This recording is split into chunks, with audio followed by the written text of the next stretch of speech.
In this spiritual journey of Tantra, there are different stages.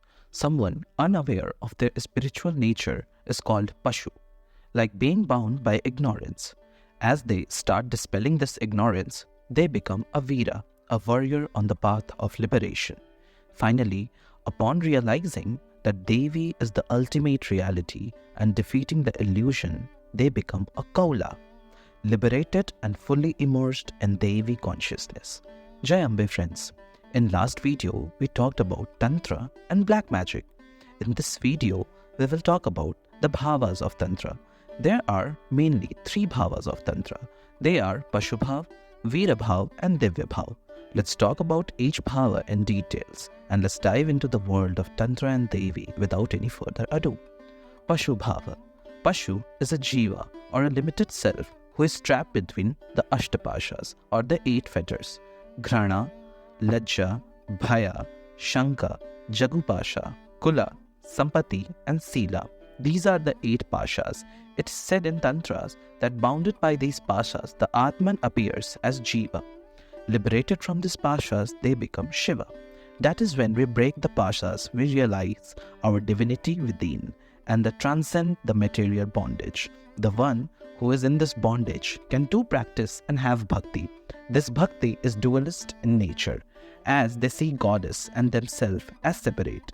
A Pashu sees difference in God and goddesses. So they do not realize that Devi is one. They fail to see that this world is not distinct from Shakti or Devi. Coming to Veerabhava.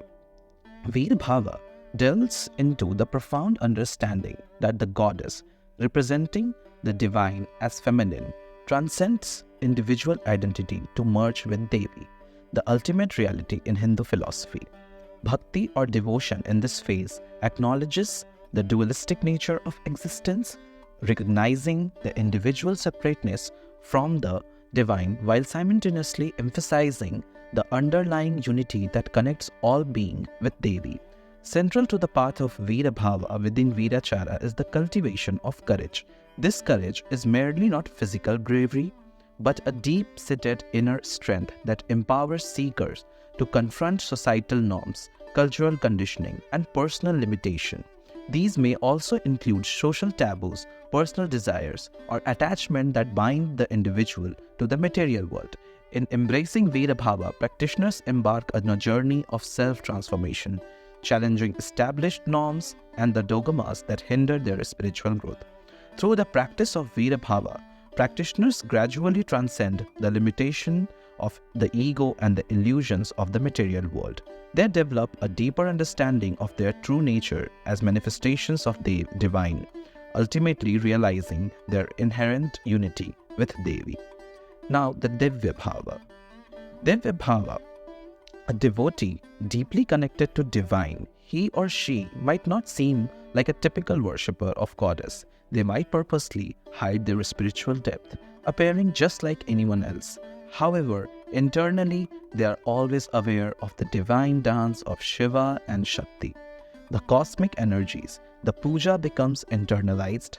The very existence itself becomes the offering to goddess. This constant awareness transforms them into what is known as Kaula. Contrary to some beliefs in Tantra, liberation doesn't mean isolating oneself from society.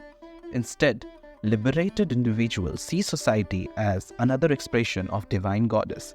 They embrace both enjoyment, bhoga, and liberation, moksha, while being deeply rooted in goddess consciousness. This is where practices like Kaulacharya and Samyacharya, which emphasize divine communion, come into play, representing the highest spiritual attainments within Divyabhava. This is for today's video. See you in next video where we will discuss about two main kulas of Shakti Tantra. Jai Ambe. Don't forget to like, share and subscribe to my YouTube channel for more amazing updates on Tantra and Devi.